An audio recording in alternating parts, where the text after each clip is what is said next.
Hoy quiero predicar sobre la fe, ¿sí?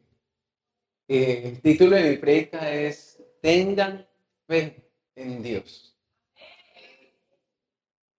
En Marcos 11:22 dice, entonces Jesús dijo a los discípulos, tengan fe en Dios. Pero antes de entrar al tema, lo primero que uno debe saber es que debemos conocer a Dios. En Juan 14:9 Jesús le dijo, tanto tiempo hace que estoy con vosotros y no me has conocido. 14:9, Juan 14:9. Y no es lo mismo conocer de Dios que conocer a Dios. No se trata de ser buenos teólogos, no se trata de memorizarme todos los versículos de la Biblia. No es malo, de hecho es la invitación de Dios para nuestra vida cristiana. Pero conocer a Dios es anhelar todos los días saber algo más de Él, de conocer qué quiere mi Señor, qué desea, qué sueña Él con esta tierra. Vea, no conocer a Dios es tan cruel para nosotros mismos, porque ¿cómo pretendemos vivir en este mundo, en este universo, si no conocemos al dueño, al que lo creó? Es ilógico. Y yo encuentro en la Biblia tres cosas muy breves de las personas que conocen a Dios. Lo primero es que una persona que conoce a Dios piensa grandes cosas de Dios. Daniel 4:32 dice, hasta que reconozcas que el Altísimo tiene el dominio en el reino de los hombres y lo da a quien él quiere. Es decir, el Dios, mi Dios, está sobre todo reino humano. Tiene el dominio sobre todo reino terrenal. Eso es la verdad, eso dice la Biblia. Listo, eso no se negocia. El hombre no está por encima del Señor. Cuando nos cuesta creerle a Dios, estamos evidenciando que no lo conocemos. Pero lo otro es que quienes conocen a Dios viven en gran contentamiento con Dios. Daniel 3, del 17 al 18 dice, he aquí nuestro Dios, a quien servimos, puede librarnos del horno de fuego ardiendo, y de tu mano, oh rey, nos librará. Y si no, sepas, oh rey, que no serviremos a tus dioses, ni tampoco adoraremos la estatua que has levantado. Eso es paz, eso es seguridad.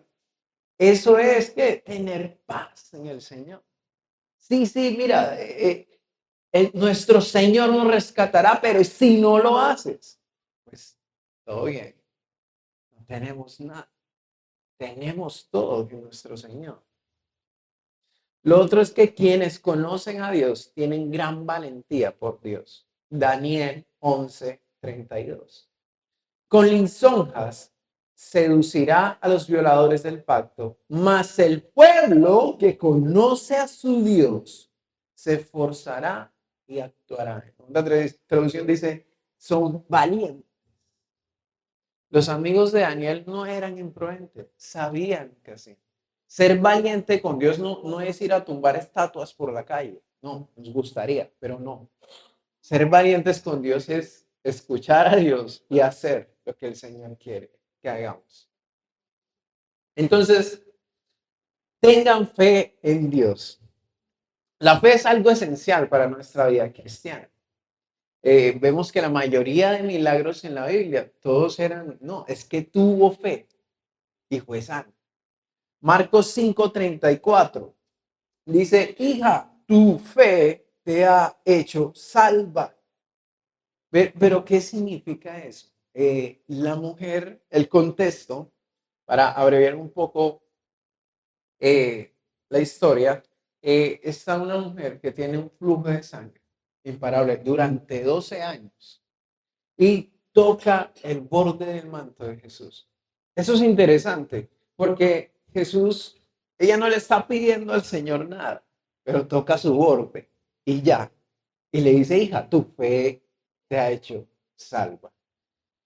Esto es porque en Malaquías 4:2 había una profecía muy famosa por pues muchas escuelas rabinas. No lo creía todo el mundo, pero sí una gran mayoría de judíos creían eso. Malaquías 4:2 dice, mas a vosotros, los que teméis mi nombre, nacerá el sol de justicia y en sus alas traerá salvación. La palabra alas en el hebreo se traduce como bordes, ¿sí? Y la palabra borde en griego es gaspreón, que es una simbología, según Números 15, de lo que, de un recuerdo del pacto de Dios con el hombre.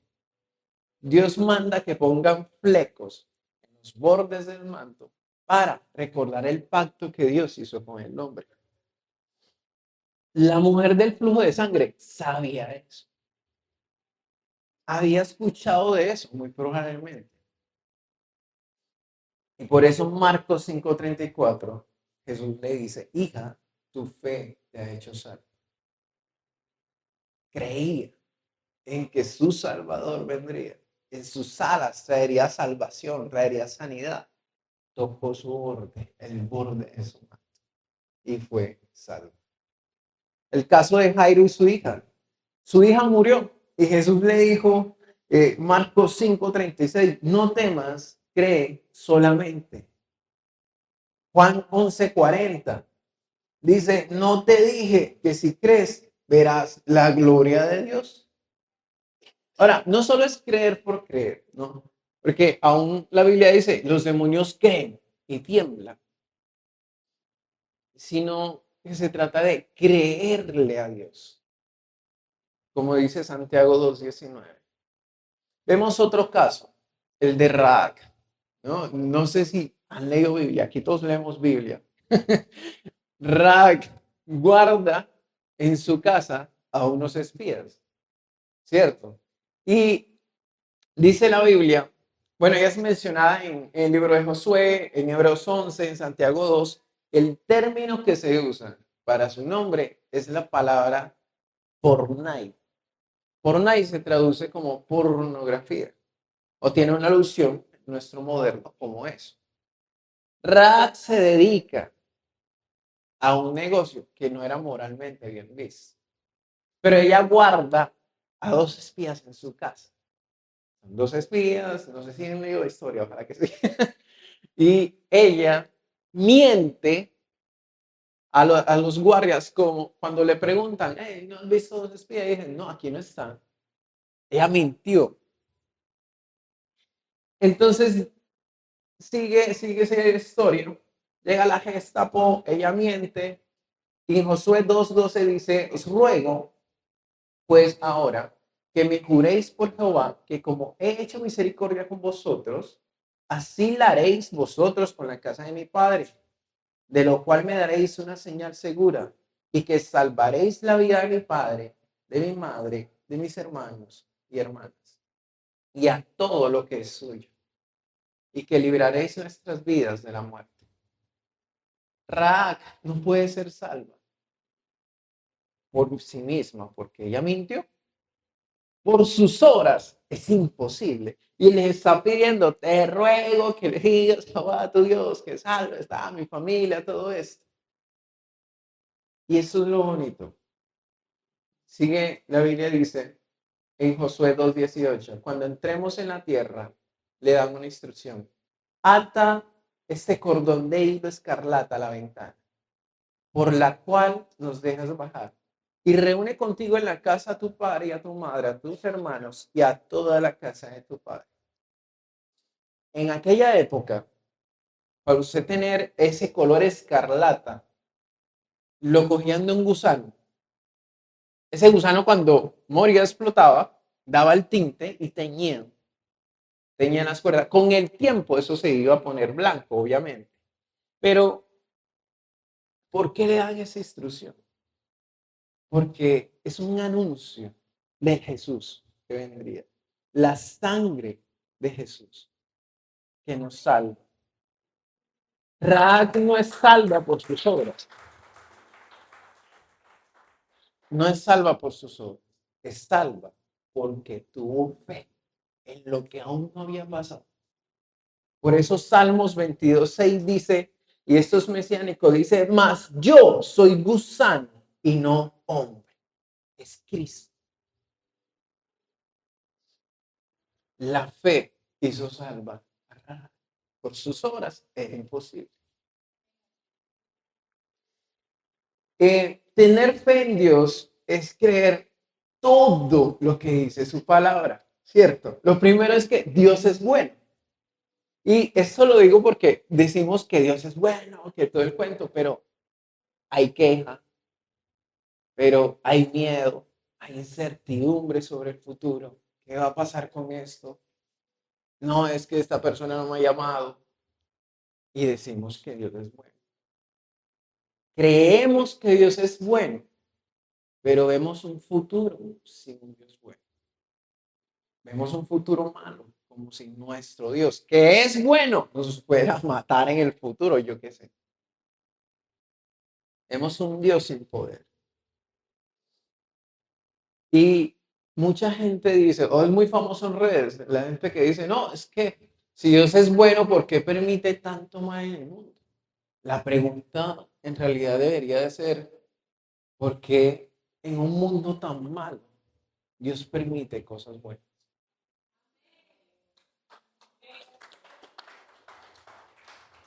Dios es bueno. Lo otro es creer lo que dice Génesis 3. Cuando uno habla de Génesis 3, muchos nos vamos, Adán y Eva pecaron, y muchos dicen, no, es que Génesis 3 es la caída del hombre. No, Génesis 3 no es la caída del hombre, es la muerte del hombre. El relato de Adán y Eva en Génesis 3, no, la mujer toma la manzana, todo el cuento, no es el hombre cayendo y ya. Y eso es una mentira, una de las grandes mentiras que Satanás ha traído a nosotros. Creer que cuando pecamos, caímos. No, cuando nosotros pecamos, morimos. Y si hoy usted peca, usted muere. Primero espiritualmente. Y eso lo lleva a una curva ancha de una posible muerte física. La depresión, el desánimo. Nos damos palo duro. Por eso es necesario un Salvador. Porque morimos. Romanos 8:2 dice, porque la ley del Espíritu de vida en Cristo Jesús me ha librado de la ley del pecado y de la muerte. Efesios 2:5, que a pesar de que estábamos muertos por causa de nuestros pecados, nos dio vida cuando levantó a Cristo de los muertos. Efesios 2:1, y Él os dio vida a vosotros cuando estabais muertos en vuestros delitos y pecados. Estábamos muertos, no es la caída, no es que yo caí ya medio la embarré, no, yo muero. Y esa es una de las mentiras más grandes que el diablo ha puesto, tristemente, en redes, en la iglesia, o argumentos en contra de nuestra fe en Dios. Quienes piensan ligeramente sobre el pecado es porque nunca han pensado en serio sobre Dios. Nos dice mucho un profesor. Lo otro es que el enemigo de Dios es el diablo. Y ojo con eso. El diablo es malo, sí, pero el diablo es la revelación de Luzbel contra Dios. El enemigo de Dios, según la Biblia, no es el diablo. El diablo siempre es menor a Dios. Dios es rey. Dios no está por ahí como una imagen que vi hace unos días que pulseando con el diablo a ver quién gana. No, no, él ya ganó porque él es rey.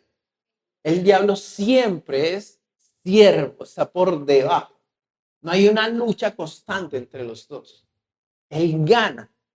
Pero dice, por ejemplo, vemos Job 2:6, dice, y Jehová dijo a Satanás, he aquí, él está en tu mano, mas guarda su vida. Están hablando sobre Job. Está diciendo, bueno, listo, mira, ahí está Job, ahí está en tu mano, pero, hey, no lo mates. Está dando una orden. Lucas 22:31, dijo también el Señor, Simón, Simón, he aquí Satanás, en una traducción dice, me ha pedido, aquí dice, os ha pedido para zarandearlos como trigo. Y aquí vemos que le da el permiso, porque le dice, pero yo he rogado por ti para que tu fe no caiga. Satanás siempre es siervo, nunca rey. Nosotros debemos tener claro eso. Pero entonces, eh, el enemigo de Dios, ¿quién va a ser? Pues según la Biblia, es la muerte, porque nosotros morimos. Él es la vida, lo contrario a la muerte. Con Dios no existen dos opciones en nuestra vida nunca. Muchos creen que pueden elegir entre servir a Dios o un trabajo secular. Eso no existe. Con Dios, usted sirve donde trabaja. Usted no se pone el traje de cristiano cuando viene a la iglesia. Usted siempre es cristiano en cualquier área de su vida. Usted es lo que es, con el don que es, sea misionero, sea lo que sea, en su trabajo. Una de las cosas más lindas de misiones es que cuando usted vaya, allá nadie lo conoce. Allá nadie dice, ah, no, este tipo que el doctor o algo así. No, no, allá nadie le dice eso. Nadie sabe de su vida, nadie sabe que de pronto usted es una persona que trabaja mucho, todo el cuento. No, allá no hay títulos. Y cuando están misiones tienen mucha gente, se ve mucha necesidad, ve otro mundo donde escasean las oportunidades. Yo tuve una compañera, la primera vez que fue a misión en Amazonas, y estábamos en Perú, y ella es algo así, instrumentadora quirúrgica, y ella se puso a llorar cuando supo que una de las pastoras que nos atendió durante 4 días tenía un problema en los riñones, algo así. Y yo le preguntaba que por qué lloraba. Y ella decía, no, es que nosotros, una semana antes de yo ir a una misión, tratamos a una persona con el mismo problema y pudimos exitosamente hacerle la extracción, algo así de lo que tenía. Y estoy aquí y me siento con una impotencia de no poder hacer nada. Y las posibilidades de yo llevarla a ella a Colombia son cero. Porque nosotros somos lo primero, pero usted sabe cuál es el mayor título de su vida, es qué o cuál es el don que Dios le da. Usted puede tener un título de doctor, pero allá no tiene herramientas, allá no tiene nada. Ser un profesional es el talento que usted coge a través del conocimiento, a través del estudio, de la disciplina, pero el don es algo que viene. Si Dios le da manos de sanidad, ahí mismo.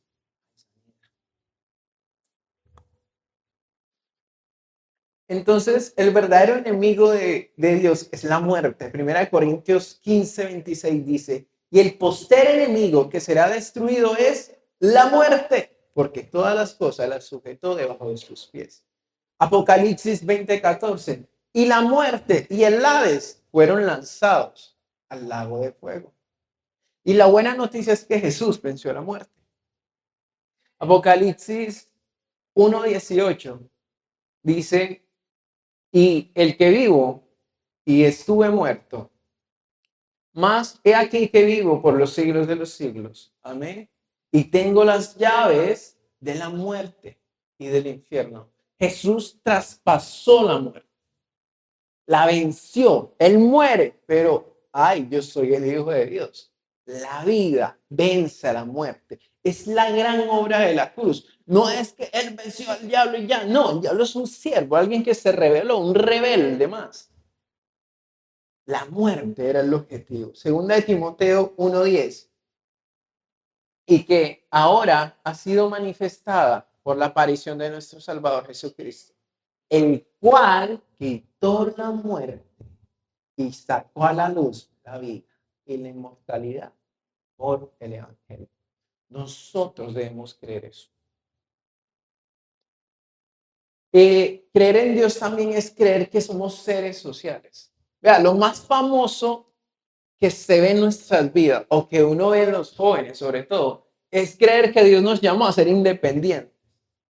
Abrir un ranchito por allá lejos de mamá y papá. Es verdad que cuando se casa usted debe buscar eso. Tradicionalmente no se pensaba así.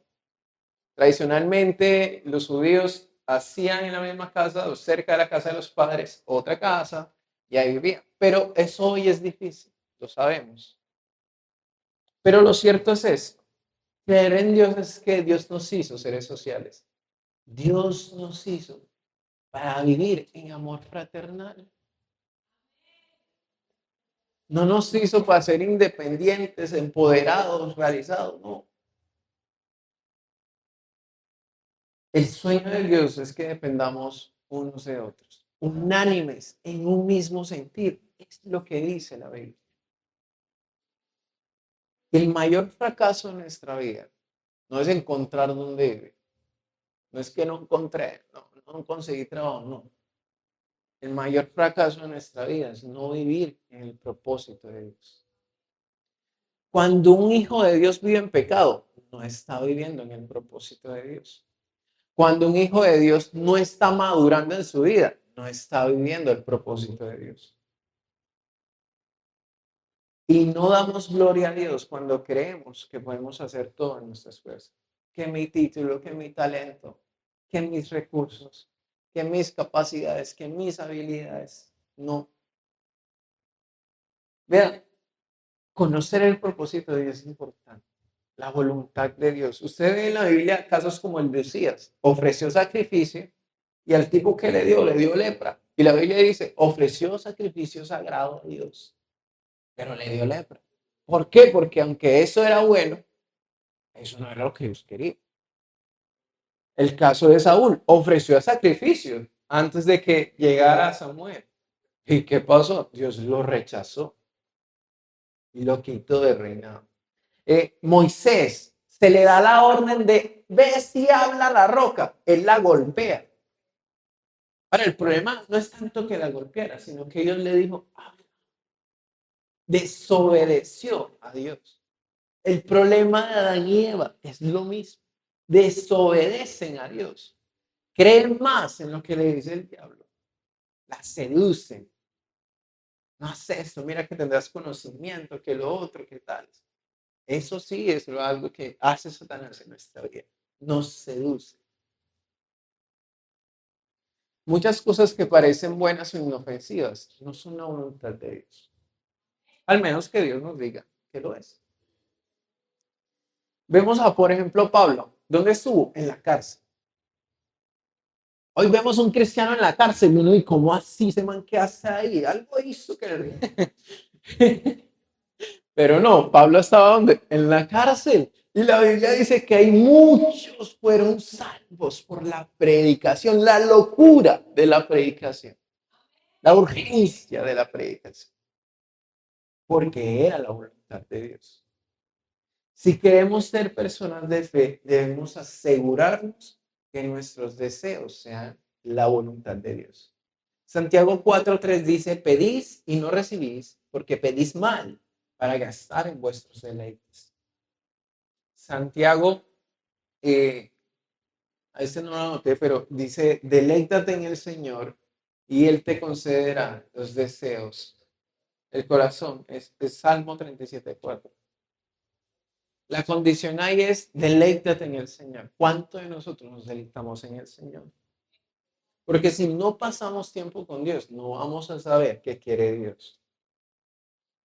Primera de Juan 5:14 dice, y esta es la confianza que tenemos en Él, que si pedimos alguna cosa conforme a su voluntad, Él nos oye.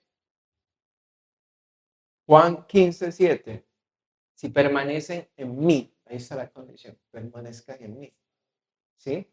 En mis palabras, en ustedes, ¿cierto? Es decir, si ustedes pasan tiempo en mi presencia, me conocen, están conmigo, pueden pedir lo que quieran y les será concedido. Pero como cristianos nos cuesta creerle a Dios en muchas cosas, incluso en lo básico. La Biblia dice que Dios quita el pecado del mundo, pero ¿por qué seguimos negociando con el pecado? En el Antiguo Testamento el pecado se tapa con el sacrificio de animales y todo eso. Era necesario tapar el pecado. Usted va a encontrar muchas historias, relatos donde dice, no, ve si tapa el pecado, no sé qué, y tapó el pecado de sus hijos, y todo eso. En el Nuevo Testamento ya no se tapa el pecado. Porque la Biblia viene y dice, porque el Cordero de Dios que quita el pecado. Ya lo quitó. Usted no tiene por qué hablar con Él, negociar con Él. Si yo creo que el Señor lo quitó, mi vida no tiene por qué estar atrás del pecado. Primera de Pedro 1:16 dice, sed santos porque yo soy santo. Dios no nos va a pedir algo que no podemos llegar a hacer. No, es que eso es difícil, es que santos, no, o sea, hay más o menos, todos somos imperfectos. No, la Biblia dice sed santos. Mateo 5:48, sed perfectos, así como vuestro Padre Celestial es perfecto. Es lo mismo que lo anterior. Yo debo creer que yo soy santo y que mañana puedo llegar a ser más santo. Sed perfectos. La palabra perfectos en el griego es actios. En el griego antiguo es teleios, o algo así. Ambos, actio significa acto, pero teleios significa alguien aprobado. Dios está diciendo, hey, sean personas aprobadas, aptas para llevar mi palabra, para llevar el evangelio limpios de corazón. Muchos dicen ser cristiano es difícil. Hombre, esa cosa es lo más fácil del mundo. Pero es muy famoso. Yo escucho mucho de eso. Es que ser cristiano es difícil. No, la Biblia no dice eso. La Biblia dice en Mateo 11:30, porque mi yugo es fácil. Ligera es mi carga. Y si la Biblia dice, y yo creo que ser cristiano es fácil. Lo que pasa, amén. Lo que pasa es que ser cristiano va a ser difícil si en mí escasea el amor. Depende del amor que usted tiene. Usted va a vivir una vida fácil en el Señor. Vea, ¿sabe qué sí es difícil? Ser mundano. Mentir, endeudarse, pasar peleando con las otras personas. Eso sí es difícil. Y horrible. Pero ser cristiano es fácil porque su yugo es fácil y ligera es su carga. Lo que pasa es que nuestra vida espiritual muchas veces la condicionamos con las cosas que nos suceden o con lo que esperamos de alguien más. Muchos van a una iglesia o conocen a un cristiano y dicen, no, pero es que este tipo es así y ya listo, usted se deja afectar de eso. No, es que no cantaron la canción que yo quería y se deja afectar de eso. Y no. Entonces, si Dios ha dicho, por ejemplo, 2 Corintios 5:17, de modo que si alguno está en Cristo, nueva criatura es, las cosas viejas pasaron, he aquí, todas son hechas nuevas. Entonces, ¿por qué nos acercamos a Dios recordando nuestro pasado? Si Él dice, hey, tu pasado, yo no me acuerdo de eso. Pero muchos van a Dios y es como que, es que hice esto, y Dios es como, ¿de qué estás hablando? Las cosas viejas pasaron. Él lo dice, yo lo creo. Mateo 6:38-33. Vamos, 28. del 33 dice, Mateo 6, del 28 al 33, vamos a leerlo todito. Y dice, y por el vestido, ¿por qué os afanáis? Considerad los lirios del campo, cómo crecen. No trabajan ni hilan, pero os digo que ni aun Salomón, con toda su riqueza, con toda su gloria, con todo lo que él tenía, se vistió como uno de ellos. ¿Por qué? Porque quizás nosotros con las riquezas podemos comprar cosas, lujos, todo eso. Es lo que Dios nos da, está por encima de eso. Sigue el versículo 30. Y si la hierba del campo que hoy es y mañana se echa en el horno, Dios la vista así, no hará mucho más a vosotros. No hará mucho más a vosotros. Y sigue diciendo, hombres de poca fe. Pregunta el Señor. No os afanéis, pues, diciendo, ¿qué vamos a comer? ¿Qué vamos a beber? ¿Qué vamos a decir? Porque los gentiles buscan siempre esas cosas. Pero vuestro Padre Celestial sabe que tenéis necesidad de todas esas cosas. Mas buscar primeramente el reino de Dios y su justicia, y todas estas cosas os serán añadidas.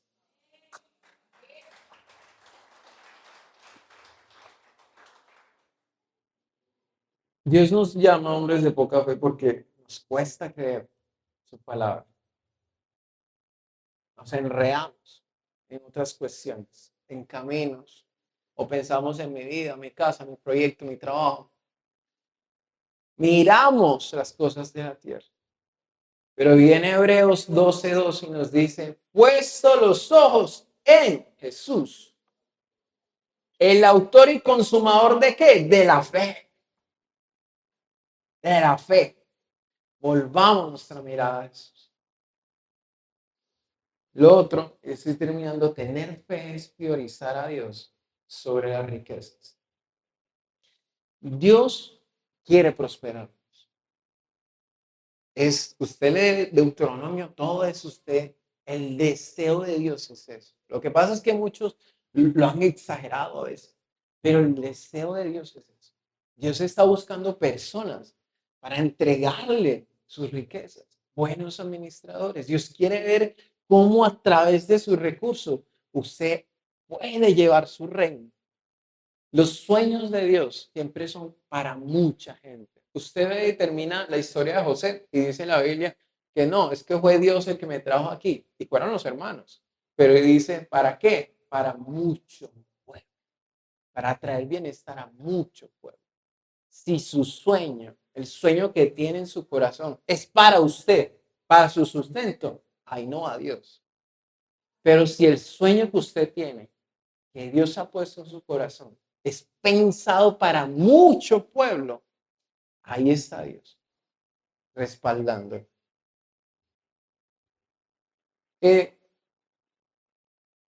Dios quiere prosperarnos, pero si nuestra riqueza nos va a separar de Dios, Dios no puede hacer, no las puede dar. Porque Dios dice, no, es que así como está, se lo doy, se separa de mí. Y a veces Dios va a permitir que el enemigo ponga sobre nosotros enfermedades, otras cosas. ¿Por qué? Porque tiene un propósito detrás de eso. Usted ve, por ejemplo, el aguijón de Pablo. Pablo tenía un aguijón detrás. La Biblia dice que se le dio para atormentarlo y para impedir que se volviera orgulloso. El caso de Job. Su prueba tuvo como propósito, ¿qué? Enfrentar sus temores, enfrentar su tibieza espiritual. ¿Cómo así que estaba casado con una mujer que no amaba a Dios? ¿Cómo así que permitía que sus hijos tomaran y hicieran fiesta? Tibieza espiritual. Dios confronta eso. Y muchas veces lo que nosotros consideramos el tormento de nuestras vidas, Dios lo está usando para revelar qué hay en nosotros. ¿Sí? Quizás es tibieza espiritual. Quizás es el mal carácter. Quizás es nuestro amor por las cosas de ese mundo, o quién sabe. Entonces, tener fe en Dios es no endeudarse. ¿Por qué? Porque cuando yo me endeudo, yo creo mi capacidad de hacer bien las cosas con la deuda. Le digo a Dios, échate a un lado, yo sé hacer esto. Y entonces lo que parecía fácil, que yo saber, se vuelve difícil. Una tormenta, una locura total. Por eso la Biblia nos viene y nos dice en Lucas 18:27, y este es el orden de Dios. Lucas 18:27. Dice, Él les dijo, lo que es imposible para los hombres es posible para Dios. Ese es su orden. Muchos piden a Dios, o sueñan, o su fe la condicionan con qué? Con el salario que ganan, con el trabajo que tienen. No, yo me voy a comprar este carro porque es que yo me gano eso y de aquí a un año, yo puedo devolver esto en cuotas, ¿sabes? No, la fe en Dios no es así. Va más allá de eso. Muchos, yo he escuchado esto que dicen, no, es que a mí no me importa el dinero, yo estoy bien con lo que tengo. No le importa o no sabe cómo tener. O como una vez en una conversación con una líder de una iglesia, una pastora de jóvenes, me decía, no, es que estaba criticando las iglesias grandes, y ella decía, no, es que las iglesias grandes, eso ahí no se hace nada, eso ese poco grupo, eso ahí se dispersa mucho. Y yo me pregunté, es que, es que no quieres una iglesia grande, o más bien no sabes cómo tener, porque la fe va más allá de nuestros prejuicios. Lucas 18:8 dice, pero cuando venga el Hijo del Hombre, hallará fe en la tierra. Ve el caso del sueño americano. Mucha gente quiere irse a otro país a vivir, ir a visitarlo y todo eso y disfrutarlo. Súper. Pero muchos quieren ir y dicen, no, es que aquí no hay oportunidad, aquí no hay nada que hacer, que esto y lo otro. Y hace poco vi una predica, un pastor que estaba en Estados Unidos y estaba hablando con su pastor, que tiene una iglesia allá en Houston, algo así, y no, en California, y él decía, cuando yo voy a Colombia, es increíble ver a los latinos cómo brincan, cómo bailan, eso es hermoso, pero los latinos allá en Estados Unidos no hacen nada, son los menos comprometidos con Dios. ¿Sabe por qué?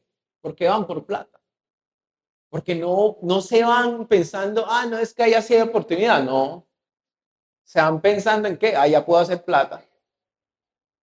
No es por Dios que se van. Y tristemente, él decía, vienen es por eso, por dinero. Son los menos comprometidos en la iglesia. En Romanos 4:18 dice que Abraham dice, aún cuando no había motivos para tener esperanza, Abraham siguió teniendo esperanza porque había creído en que llegaría a ser el padre de muchas naciones, aún cuando no tenía motivos de tener. Y muchos piensan, yo he escuchado muchos, no, es que uno vive, uno de la Biblia no vive, de la iglesia tampoco, que no sé qué, que esos son los pastores, que eso, lo otro, uno necesita plata. Y no, la Biblia no dice eso. La Biblia dice que el justo por la fe vivirá, ¿o no?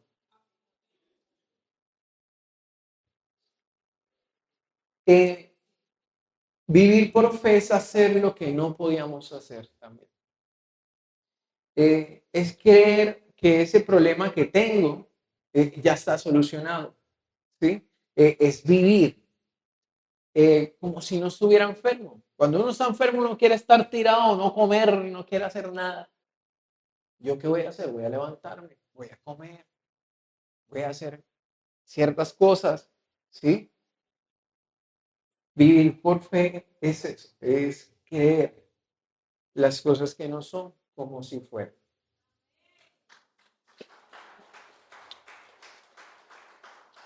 La línea delgada que hay con esto es que muchos dicen, no, es que yo decidí tomar un fe y tomé esa casa a cuotas. Y no, eso no es fe. Ya lo dije. No, no, tampoco es dejar de tomar medicinas, al menos que Dios se lo diga. Eh, el problema es que nos enfermamos y no le preguntamos al Señor, Señor, ¿quieres que haga esto o que haga lo otro? No, sino que vamos de una, hay que comprar esto, lo otro. No. Hay un texto en la Biblia de un rey que dice que llamó a los mejores médicos, algo así, y el tipo murió podrido con gusanos y todo el cuento. Pero es interesante porque hay un apartado, no recuerdo qué versículo era, pero dice, no consultó al Señor antes que a sus sabios, que a sus médicos. Entonces, tener fe es hacer lo que no podíamos hacer. También es, como los que comen mucho, dejar de comer tanto. Es caminar, es vestirnos, bañarnos, como si estuviéramos sanos. Marcos 11:23 dice, creyendo sin abrigar la menor duda de lo que se dice. Como dije al inicio de la prédica, cuando tenemos dudas es porque hay argumentos en contra de Dios que no nos va a dejar tener fe. Para terminar, Romanos 4:20 dice que Abraham siempre creyó la promesa de Dios sin vacilar. De hecho, su fe se fortaleció aún más y así le dio gloria a Dios. Versículo 21. Abraham estaba plenamente convencido de que Dios es poderoso para cumplir todo lo que promete. La Biblia nos dice, tengan fe como un grano de mostaza, ¿cierto? No dice tengan la fe de un tamaño del grano de mostaza. Eso es interesante porque la mostaza pertenece al grupo de las hortalizas. No es que la mostaza espera ser un gran árbol que llega a serlo, si se tiene eso como objetivo. Dios lo está poniendo mucho más abajo. Él está diciendo, vea esta hortaliza, no está destinada a hacer nada. No está destinada ni siquiera a ser un grano. Y Dios nos dice, ahí tengan fe como ella.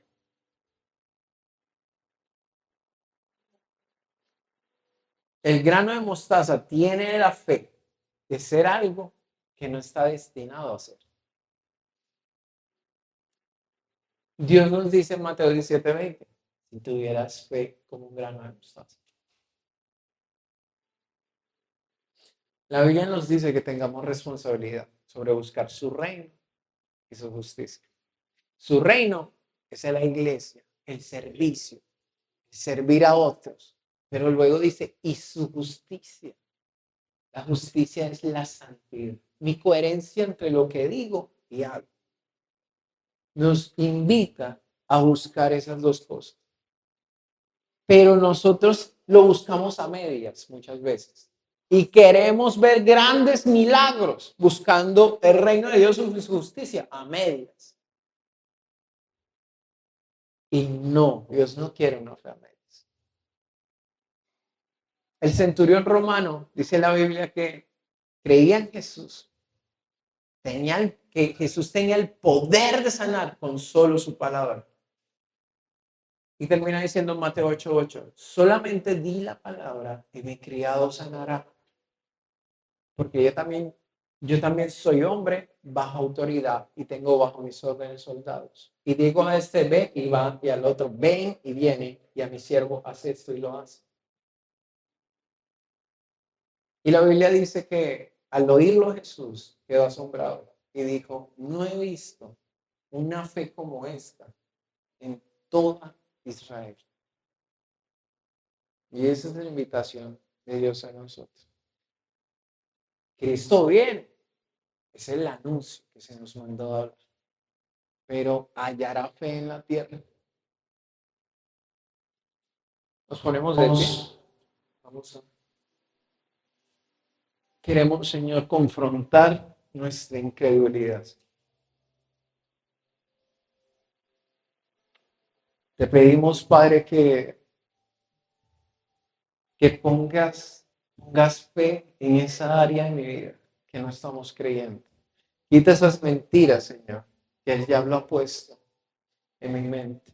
No que tú siempre vas a vivir enfermo, que ya tú estás destinado a ser así. Ya estás viejo, ¿ya qué vas a hacer? No sé. Hoy creemos, Señor, que tú puedas hacer grandes cosas. Porque tu palabra dice, no te he dicho que si crees, verás la gloria de Dios. Y te pedimos perdón si hemos confiado en el hombre. Si hemos confiado, Señor, en un gobierno, Señor, y no en ti. Si hemos puesto nuestra confianza en lo que puede hacer el doctor. Los honramos porque son puestos por ti. Pero nuestra confianza la ponemos en ti. Ellos confían en sus carros. Ellos confían en su dinero. Ellos confían. La gente de este mundo confía en sus influencias. Pero nosotros confiamos en ti, Señor. Y en el nombre de Jesús, Señor, aumenta nuestra fe. Y quiero que ahí donde está usted, pida exactamente por eso. Quizá es sanidad sobre sus pulmones. Quizá es sanidad sobre eso que heredó de la familia. Azúcar, la presión arterial subida. Y hoy en el nombre de Jesús, Señor, declaramos sanidad en nuestros corazones. Sanidad, Señor, en nuestros cuerpos.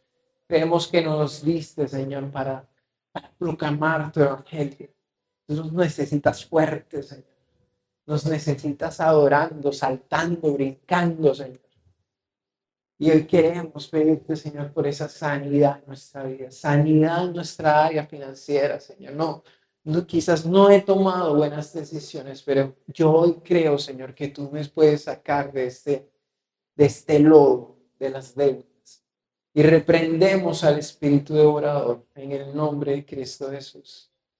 Hoy renunciamos a que tú seas el que haya estado maldiciendo mi casa, el que haya traído pobreza a mi generación. Hoy te ordenamos, Satanás, que te vas de nuestra vida, te vas de mi casa. Sueltas a mi padre, sueltas a mi madre en el nombre de Jesús. Hoy no tienes autoridad y te ordenamos que no vuelvas. Porque el Señor vino a hacer cosas nuevas, a abrir caminos en el desierto donde no lo hay. Y creemos, Señor, que mi generación, que yo, al que tú llamaste Hijo de Dios, estamos llamados a ver cosas grandes aquí en la tierra. En el nombre de Jesús, Señor. Amén.